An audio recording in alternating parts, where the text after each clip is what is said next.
So before we get to the last interview that people say, in the moment that that folks say got you fired, at least that they use as a reason to fire you, if you knew that it was coming, if you knew they sort of had it out for you, why did you continue to do what you did?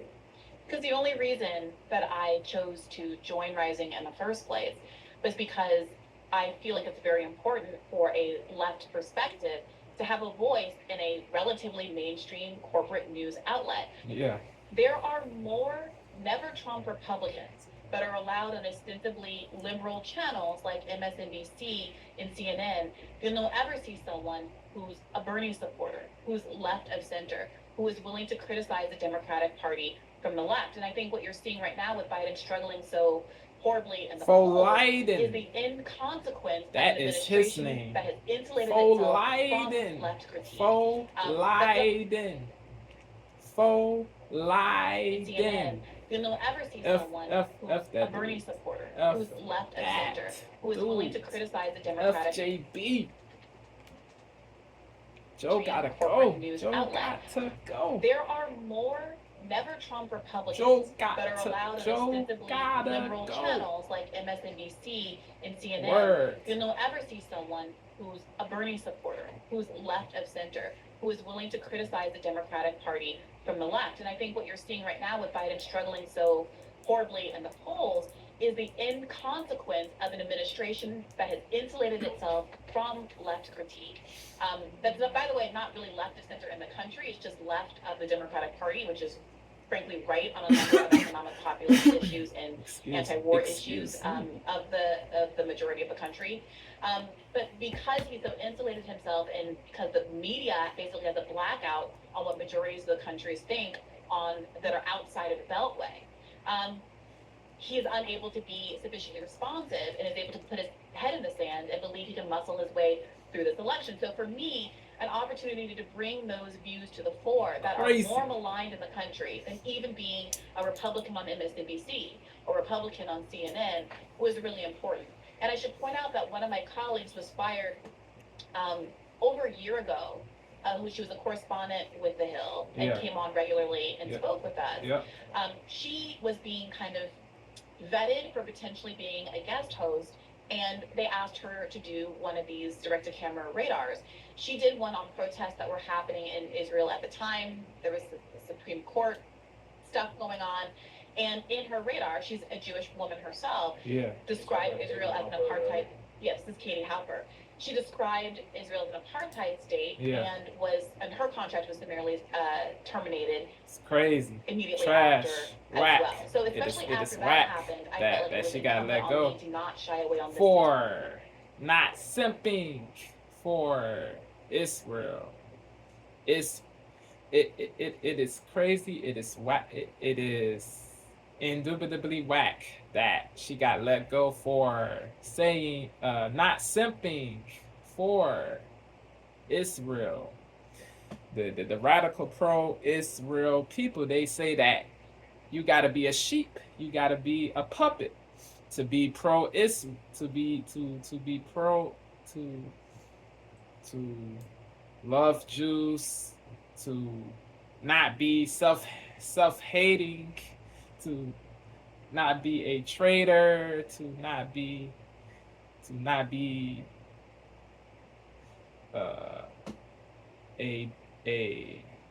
a soul who betrays, to not be those things. You have to be you must be a sheep, a puppet.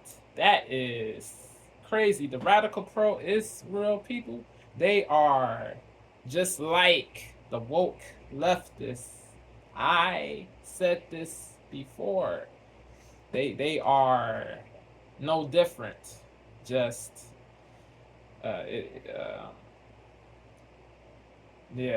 crazy.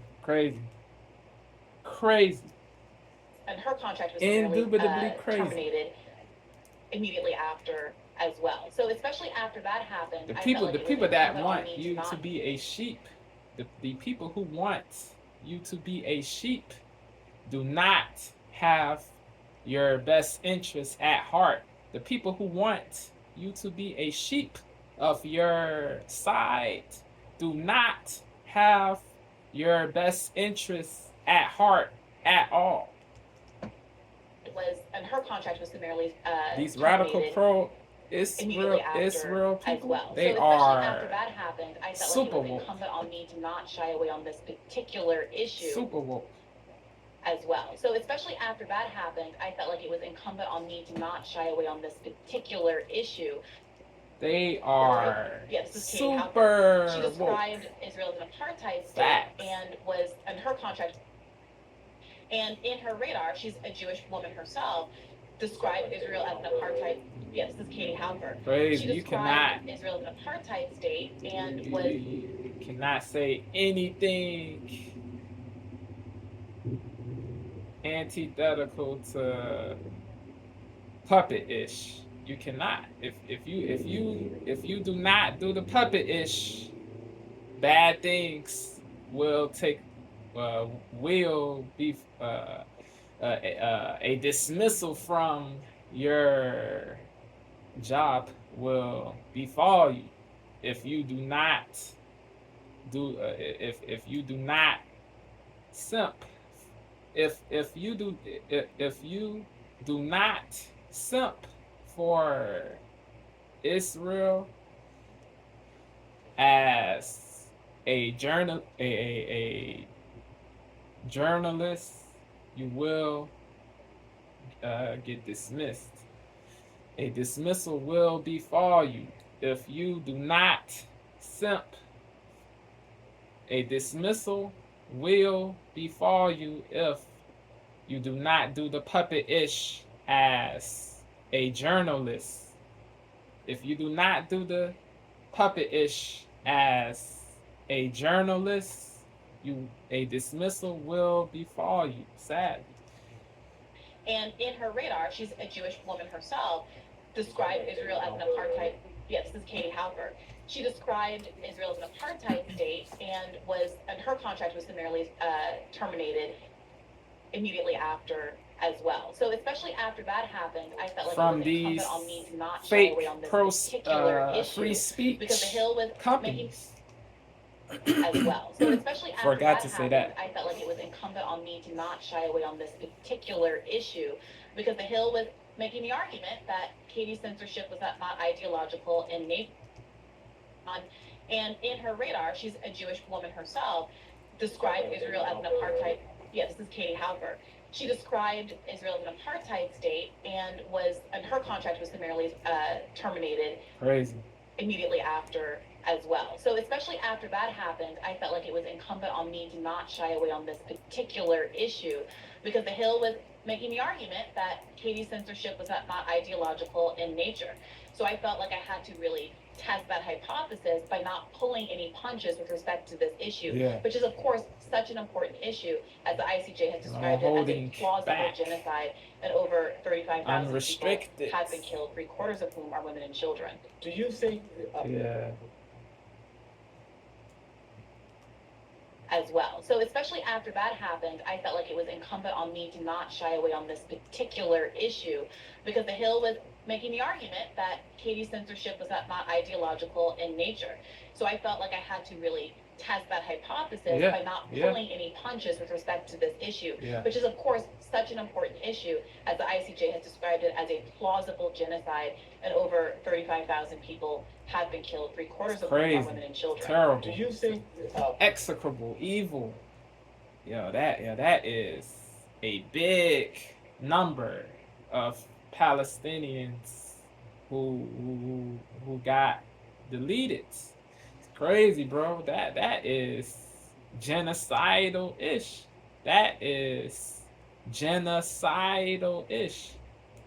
What Israel did. What Israel did was genocidal, bro. What Israel did was genocidal. Crazy, bro. Crazy. Bro.